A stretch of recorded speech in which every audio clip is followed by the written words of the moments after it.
We are living at a profoundly difficult time in American history. And I asked a colleague and a friend to join us to talk about his perception of what is happening in America today as a function of most recently, the murder of George Floyd and the protests that are erupting about what has happened and the reaction. So I want to introduce Rob Richardson. Rob and I met when he was running for state treasurer. That was really when our paths intersected, and I learned a lot about you. You and I actually share something. We both had learning disabilities, and we both had to overcome them. That may have made us the people we are. We went in a little different paths. You have an engineering degree and a law degree. You started the NAACP chapter at University of Cincinnati. You served on its board. You were actually the youngest president of the University of Cincinnati board. And you have a podcast called Disruption Now. And I wanted to talk to you. While we know each other and we do certain kinds of work together, I've not talked to you about race relations in America. And I'm interested in your thoughts and your perspective, and share them with all of us who are witnessing what is going on in the United States today. So opening thoughts, please. Well, first of all, Bob, thank you for allowing me to come on your show. And, you know, we've developed a friendship over the years, and I really appreciate your thoughtfulness. And, you know, when we first met, I had no idea that you were a podcaster too. So we have that in common now. We're just kindred spirits a little bit here. So it's good to be here, and good to kind of share my thoughts here. In this country, we have a severe pandemic, and a lot of people can't see it. It allows you to be, it's invisible to many. Most can shelter themselves from it, not feel its effects, not feel good about, I should say, but allow themselves to believe that it's something that's not real because it hasn't affected them. Therefore, it can't really exist.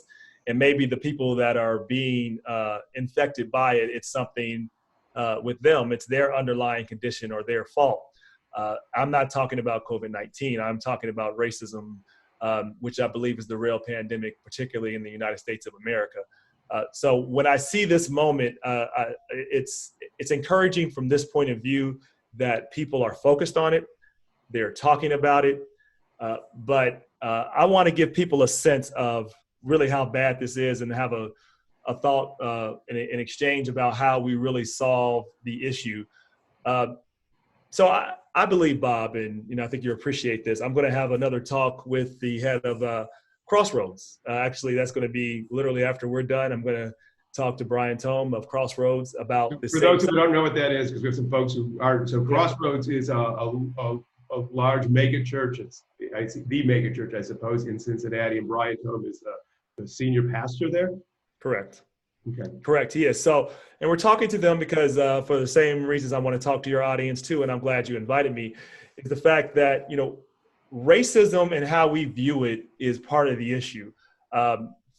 People are realizing that it's bad, but this is no worse than it's been. It's only because the light has been shined that people understand how bad it is. So I want to take from this moment an opportunity to grow, because I think people like to view themselves as good people, which is understandable. But I would think so. I think the first way to approach how to really solve this problem is, particularly, and I'm talking to white people have to become more self-aware about race and racism. And the immediate reaction, there's generally several, but most of the reaction I get from folks, particularly those who may not be or have been as engaged or as aware or as racially conscious about how bad things are, they'll say, well, I'm not racist. Right. I'm a good person. Please don't hold that against me. Right. That is a natural human thing to do. It's not particular to white people. Right. However, I would say in this case, for us to solve it, we need more white people to become self-aware, because in order to allow evil or to do evil, people have to first convince themselves that they are good and the others are bad. Mm-hmm. And so I think about this story from Ta-Nehisi Coates. I forgot the name of the title of the book, but he mentions this one part of this story dealing with during the time of integration and during the middle of Jim Crow, It's a small white town in Pennsylvania, and they wrote a letter petitioning the government, and they started off with this, like, we are good Christian people, we follow the rules, we just don't want any of those black people in our neighborhood. Mm-hmm. They saw no disconnect in that statement, right? And I think collectively not much has changed. People generally say they view themselves as good people to say this is not something I would ever do. And when they see something horrible like George Floyd and his life being taken away from him while the officer had a knee over him, it's hard, unless you're just an extreme racist and you have no sense of consciousness, it's hard for anybody that has any type of humanity in them to see that and not get offended. The bigger issue, Bob, is that those things happen because we allow an environment to continue over and over again by justifying that it's not our problem, I'm not racist, and so I think self-awareness is the beginning of this. I had a question. Is your perception as well that the white community thinks that the black community is overreacting? Like, that it's, because if the white community is not seeing the systemic racism and don't think that they're bad, and all of a sudden they see marching in the streets, they're going, well, why is the black community so upset? This is the response is disproportional, where the black community say, no, what you're seeing is the pent-up frustration over many years and clearly lots of events. Only a few of them make the news. I mean, the reality is only a few of them make video. Well, video, okay, yeah. Even that, right? I mean, so few of them even make video, because what we're seeing now, racism is not worse than it has been. It's being filmed, as I think Will Smith said that. It's being exposed. Right. So we see it. The modern, cell phone is equivalent to, during the civil rights movement, what the news cameras were. It is the equivalent in power. It is shining the light.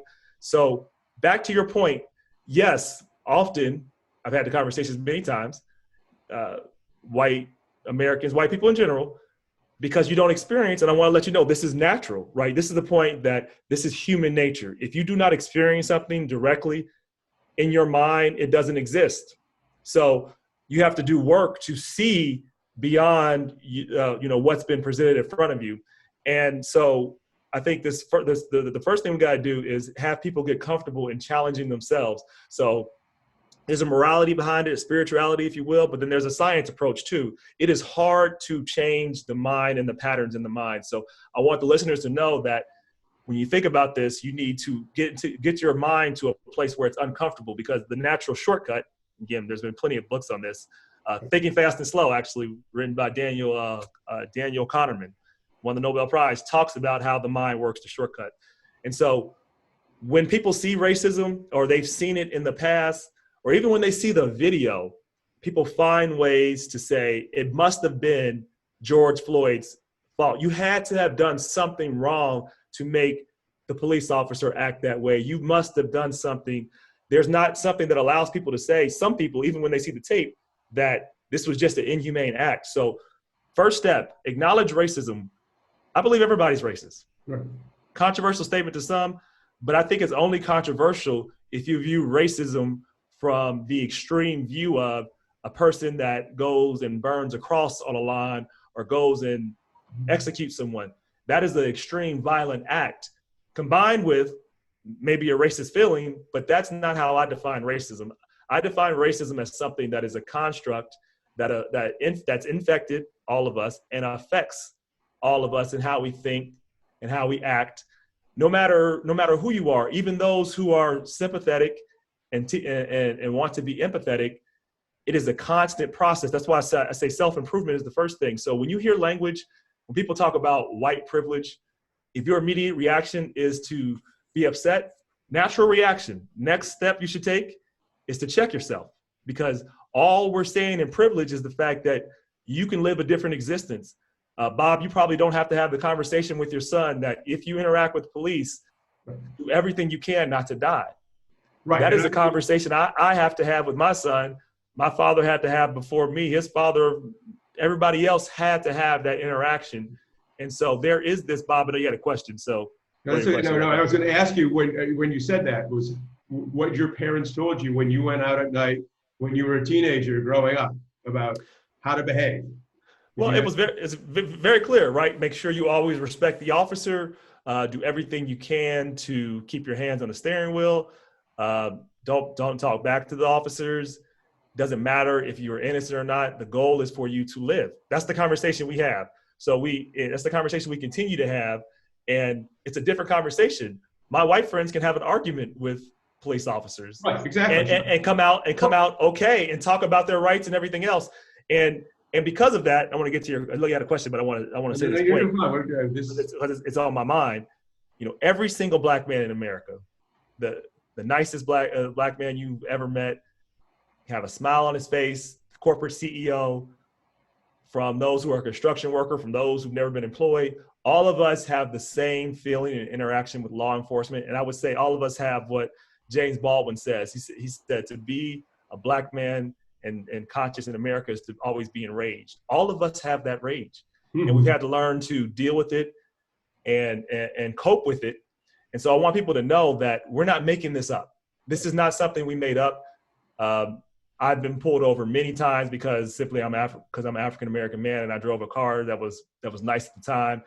I was put in the back of a police car as early as sixth grade because a store convenience owner called the police on me because he said I threatened his life. I didn't do anything close to that. Right. These things are real. They happen, and it's not something that white Americans, be they rich, poor, everywhere in between, have the privilege to not go through that. And what we need is to have an understanding that happens. No, I mean, I don't know that when our son was growing up, and our son's a big guy, I didn't worry about him I worried about him doing something dumb, right? You tell your kids don't do stupid stuff, right? Because that's just, but I wasn't worried that he'd be stopped driving into our neighborhood just because he was driving into our neighborhood and it was 1 o'clock in the morning and he was out late with his friends. But right. I had, where we lived, I would imagine people who are African-American, black young man driving down the street in a fancy car in our neighborhood could have gotten stopped as the police. Yeah. That, what's this kid doing here? This kid shouldn't be here. Yep. And that is an experience that I think I do want to say that none of us want to feel badly about ourselves. I mean, that's a natural feeling. We all want to look in the mirror and say, I'm a good guy. And so this notion of this systemic racism or the construct is, we grow up with understanding of who we are and the other, whoever the other is. And that, and race being what we're focused on absolutely right now. Is profound, and we're seeing it. So this notion that black men are enraged because they've been seeing it for all this time, and white folks are going, we're oftentimes just becoming aware of it. Yeah, and we're always, look, like as I said, every black man in America, from myself to Barack Obama to the CEO of Merck, I think just talked about this. It is a common experience for every one of us. You can't escape it, no matter how much money you make, no matter your class. It's something we have to deal with and address. And I think so when people are thinking about this, they need to really understand that, okay, I have to challenge myself because it's all of us. It's not just, it's not particular to white people. It's because of a majority minority thing. You don't have to go through it. And so it requires you to challenge yourself. Other things you can do, challenge your circle. When we talk about, gender discrimination and the Me Too movement, I had a conversation with some of my male colleagues because I didn't fully get it at first in terms of everything. Because I feel like I'm being blamed for every single bad man in America. And I had this conversation with, one of my female friends, and she brought it to me, said, well, isn't that how white people view race? I said, you're right. It's the same thing. Just like men have to hold other men accountable to stop sexual harassment, to stop gender discrimination, to make sure women's voices are valued. Men have to do that because men, A, have the most power, and B, men are the best people positioned to hold other men accountable. They hear the conversations, they hear the rhetoric, they're there for the locker room talk, so on and so forth. They have the ability to talk to their sons, to their teenage boys, to tell them how to approach things. And I've been more intentional about doing that. And I think because of the movement, and I made sure to try to check my own biases there. It is the same thing for racism with white people. Look, white people are going to have to start checking other white people, and not just for the most violent acts. It's checking for their racist attitudes, for how they view people, making sure that to approach situations, would you view these things the same if they were people like yourselves? I'll give you another example. When I think about protesters and rioters, how people talk about the current folks who are protesting, and nobody's perfect across the board. We know there's been some things outside the bounds. That being said, there were also some things outside of the bounds with those who were protesters who were Make America Great Again folks, right?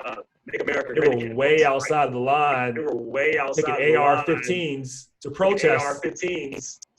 And somehow everybody can keep the peace, and they're considered good people and protesters. And then we can juxtapose that to how some people are talking about protesters now as being thugs and looters, and that we need to shoot them. It's just amazing when people can't see their own hypocrisy when these things have been right next to each other. Right. No, we're seeing, and I think that in what you're describing, so the juxtaposition of how protests have played out. When there have been white protesters, they've been treated one way. When they're black protesters, they've been treated another way.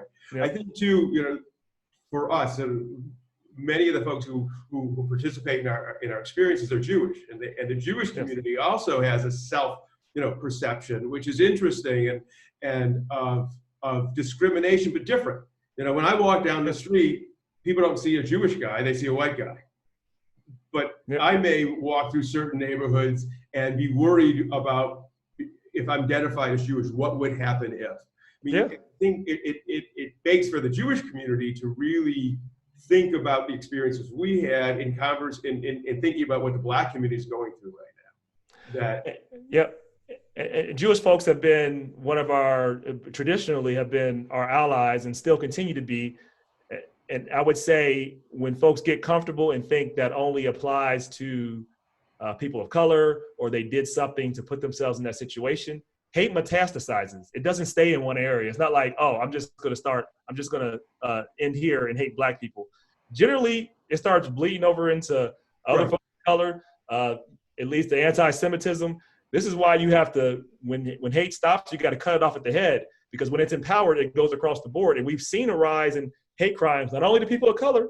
We've seen a rise in hate crimes to anti-Semitism. So a threat, injustice anywhere, as Dr. Martin Luther King said, is a threat to justice everywhere. So we are, whether we like it or not, we are tied together to make sure that we are fighting for justice. And that's the reason why people have to work hard to overcome racism. It is the same thing. It is a cousin of anti-Semitism, because all of it, when we get down to it, race is really nothing. Race is the false social construct to control people. This is what it is. And the same divisions people make when they try to go after Jewish people is the same divisions they make on race. And we have to try to work to end injustice. And that's why I think we're tied together. Yeah, absolutely. I couldn't agree with you more. I think it's absolutely true that it's a different facet of the very same germ. And if you only think it's one piece of it, you're not dealing with the entire result. And we saw that in Charlottesville as they were protesting. It was anti-Black, and they were shouting, "Jews won't replace us" at the same time. Yeah. I mean, it was conjoined, and so they always are.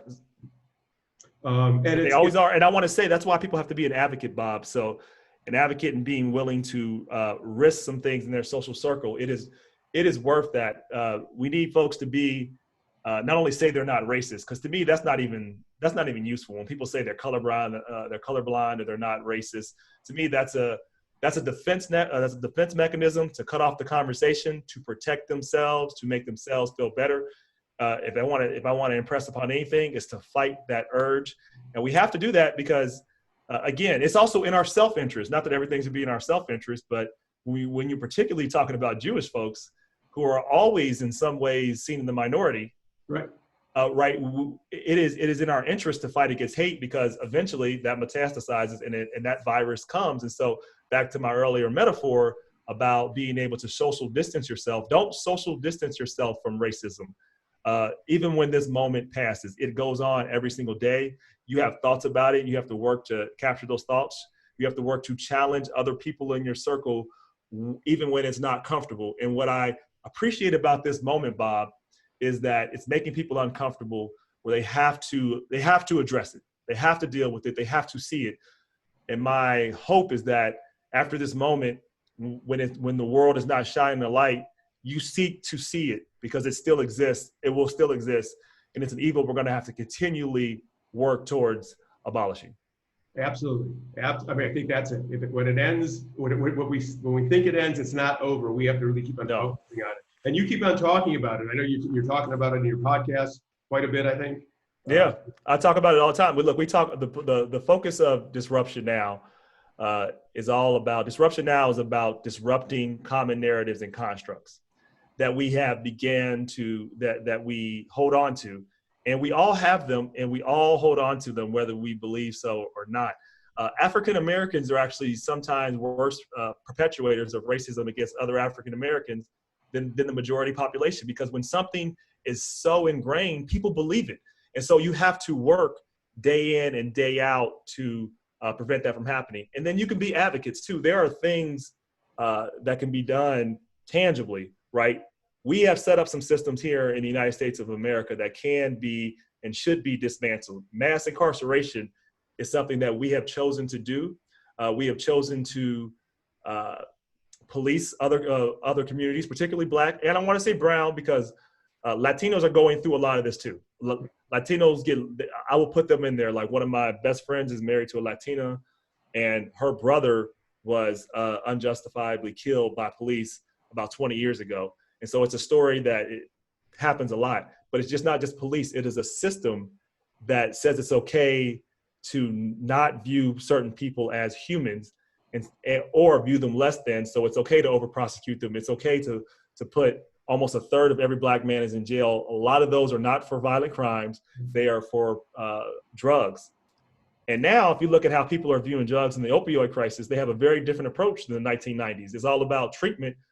And before, it was about locking everybody away and asking no questions. And that effect has caused us lots of money, draining opportunities. So we need to have an approach of, you can be out there on the front lines. We need more white people in general to go out there and be willing to be advocates on the front line, because it's not enough for us to do it, because we're not always believed. Well, I really appreciate taking the time and sharing this with this painful moment, that you're sharing your thoughts, your wisdom, your experience, and talking to us about how we can be advocates and our responsibilities. So my commitment to you is, we're going to keep on having this conversation. Yeah, I'm going to have you on my show too, by the way. I want to have you on to talk through it. Good. I think that's really important. I think we want to open up these dialogues and continue that. And each of us who are participating, wherever we live in the world, we have to take a look and turn our vision inward. And as Rob said, we turn our vision inward even when it's uncomfortable. And then we have to ask ourselves why. And then we have to work on ourselves. It's not enough to say, oh, I don't see race. It's about, how do I see race? How do I understand these constructs? How am I a participant? And I believe everyone's a leader somewhere in their lives. We lead at very different times that Rob talked about. Each of us needs to speak up. That's what we need to do. So Rob, thanks so much. Be safe. Thank you for having me on. I appreciate you. Go out there and keep disrupting. Take care. You too. Thanks, Bob. Bye-bye.